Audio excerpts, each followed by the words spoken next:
অসীমা, তুই তো গ্র্যাজুয়েশনে পাশ করে গেলি, তো এরপর তোর কি ইচ্ছা আছে? তুই তো জানিস বিন্দি, আমরা খুব গরিব মানুষ, আর আমার বাবা মায়ের স্বপ্ন আমি বড় ডাক্তার হব। আর তুই জানিস বিন্দি, এটা আমারও স্বপ্ন, আমি অনেক বড় ডাক্তার হব।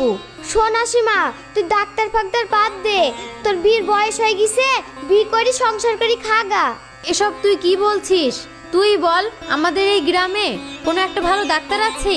কত মানুষ বিনা চিকিৎসায় মারা যাচ্ছে। তাই আমার স্বপ্ন, আমি বড় ডাক্তার হয়ে গ্রামের মানুষদের আমি সেবা যত্ন করব, যেন কোনো গরিব অসহায় মানুষ বিনা চিকিৎসায় মারা না যায়। তার জন্যই আমি ডাক্তার হতে চাই। অসীমা, তোর কথাটা শুনে খুব খুশি হলাম, তুই চেষ্টা কর, অবশ্যই তুই সফল হবি। বিন্দি, অনেক দেরি হয়ে গেছে, আমি বাড়ি গেলাম। বাবা, মা, আমি ডাক্তারি চান্স পেয়ে গেছি। তাই নাকি রে মা? আমি কিন্তু খুব খুব খুশি। অসীমা, তাহলে তুই কোন হসপিটালে চান্স পেয়েছিস? মা, আমাকে কলকাতায় যেতে হবে। না, তোকে কলকাতা যেতে দেবো না। তুই মেয়ে ছেলে মানুষ, অত দূর কি করতে যাবি? আমার কি 5টা মেয়ে নাকে মুখে ঝুলছে? তুই আমার একটাই মেয়ে, তুই যদি চলে যাস বাড়ি আমাদের হা হা করবে। তাই তোকে আমি কলকাতা যেতে দেবো না। পারলে গ্রামে থাক, কিন্তু শহর এলাকায় আমি যেতে দেবো না। শহর এলাকা খুব একটা ভালো জায়গা না, গ্রামের মেয়ে গ্রামে থাকবি, এইটাই অনেক। ও মা, আব্বা এরকম করে বলছে কেন? আব্বারও তো স্বপ্ন ছিল যে আমি একটা বড় ডাক্তার হই, আর আজ আমি ডাক্তারি চান্স পেয়েছি, আর আব্বা বলছে যেতে দেব না। আমি যার জন্য এত দূর পড়াশোনা করলাম, আজ আমার সেই স্বপ্নটা সত্যি হতে চলেছে, আর আব্বা বাধা দিচ্ছে। ও মা, তুমি আব্বাকে একটু বোঝাও না। ওগো, মেয়ে নিজের পায়ে দাঁড়াবো বলছে, মেয়ে নিজের পায়ে দাঁড়াক, তুমি আর বাধা দিও না। লেও, তোমরা যা ভালো বুঝো তাই করো, মেয়ে তো আমার কথা নেবে না।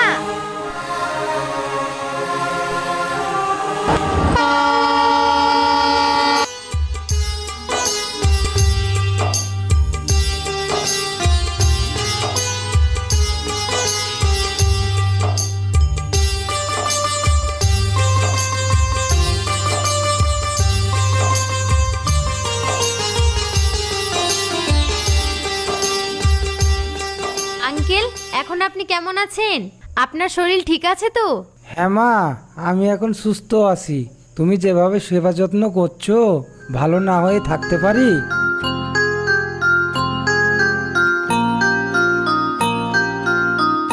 আচ্ছা দাদা, আপনার পেটে যন্ত্রণাটা কমেছে? দিদি, আপনি যেভাবে আমাকে যত্ন করছেন, আমার পেটের ব্যথা অনেক নরম পড়ে গেছে, আমি এখন প্রায় সুস্থ হয়ে গেছি।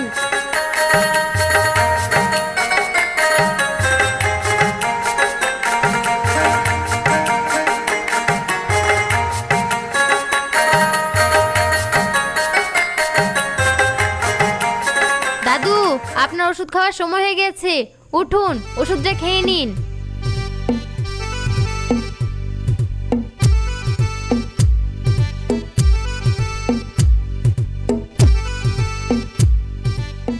আমার 6 বছর হয়ে গেল এই হাসপাতালে আসা, আজ পর্যন্ত আমি রুগীদের কাছে নাম কমাতে পারলাম না, আরো 2 মাস এসে রুগীদের কাছে এত ভালোবাসা পাচ্ছে।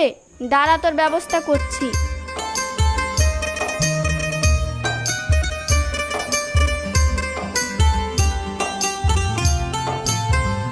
স্যার, আমাদের স্টকে যে ওষুধগুলো ছিল সেগুলো সব পাচার করে দিয়েছি। ও তাই নাকি? পেমেন্টটা আসুক, তাহলে সবাই মিলে ভাগামাটি করে নেব। স্যার, আরেকটা কথা, আজ সকালে যে রুগীটা এসেছিল না, সেই রুগীটা মারা গেছে। আরে আস্তে আস্তে, চেপি যান চেপি যান। ওই রুগীর বাড়ির লোকের কাছ থেকে আমরা মোটা একটা দান মারবো, আর এই কথাটা যেন কেউ জানতে না পারে।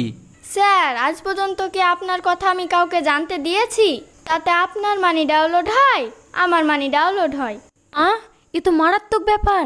এই হাসপাতালে তাহলে এইসব চলে? আচ্ছা, যে 10 প্যাকেট ব্লাড ছিল সেগুলো তুমি কি করেছো? স্যার, 2টো ব্লাড 2টো রুগীকে দিয়েছি, আর 10 প্যাকেট খাতায় তুলে দিয়েছি। আজ কত মানুষের সাহায্যের জন্য হাসপাতালে ব্লাড দিয়ে যাচ্ছে, আর সেই ব্লাড বেচে ওরা ইনকাম করছে। ছি! আরে অসীমা মনে হচ্ছে, তুমি এখানে কি করছো? আমি এসে যা দেখলাম আর শুনলাম, তাতে কিন্তু কাজটা আপনারা মোটেও ঠিক করছেন না স্যার। আমরা ঠিক করছি না ভুল করছি সেটা তোমার জেনে কোনো লাভ নাই, তুমি তোমার ডিউটি পালন করো, যাও। স্যার, আমি থাকতে এত বড় অন্যায় আমি হতে দেব না, এর প্রতিবাদ আমি করবই। অসীমা, তুমি তোমার মুখটা যদি বন্ধ রাখো, তুমি যা হসপিটাল থেকে মাইনি পাও, আমাদের সঙ্গে যোগ দিলে তার 3 ডবল মাইনি বেশি পাবে। স্যার, ওই হারামের টাকা আমার চাই না।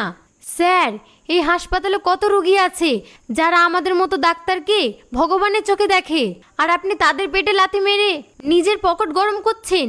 অসীমা, তুমি কিন্তু বাড়াবাড়ি করছো, এর পরিণাম কিন্তু অনেক খারাপ হবে। স্যার, এখনো সময় আছে, আপনারা শুধরে যান। আর যদি না শুধরান, আমার পরিণাম না, আপনাদের পরিণাম খারাপ হবে, এই আমি বলে রাখলাম। কথাটা কিন্তু মাথায় রাখবেন। স্যার, পাখি কিন্তু খুব উঠছে, এর একটা ব্যবস্থা করুন। ব্যবস্থা তো আমি করবই, ও যদি বেঁচে থাকে তাহলে আমাদেরকে আবার জেলের ঘানি টানতে হবে।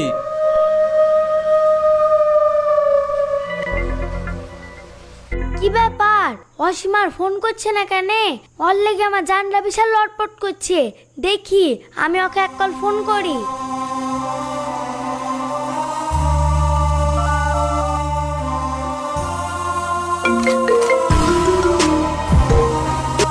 হ্যালো অসীমা, তুই কি করছিস মা? মা, আমার নাইট ডিউটি পড়েছে, কাজের খুব চাপ, তার জন্য তোমাদেরকে ফোন করতে পারি না। নাইট ডিউটি করে এই মাত্র রুমে আসলাম, আমি এখন রেস্ট নিচ্ছি। তুমি খাওয়া দাওয়া করেছো তো মা? তুমি ভালো আছো তো? মা, তুই ঠিক মতন খাওয়া দাওয়া করিস? হ্যাঁ মা, আমি খাবার অর্ডার দিয়েছি, আসছে, আসলে আমি খেয়ে নেব। তোর লেগি আমার আর তোর আব্বার বিশাল জানলা লটপট করছে। তো অল্প দিনের মধ্যে তুই ছুটি নিয়ে বাড়ি আসিস মা। মা, তুমি চিন্তা করো না, আমি ছুটি পেলেই বাড়ি চলে যাব। ঠিক আছে মা, তাহলে তুই সাবধানে থাকিস। ঠিক আছে মা, তাহলে আমি রেখে দিলাম। কি ব্যাপার, আপনারা কারা? আমার তো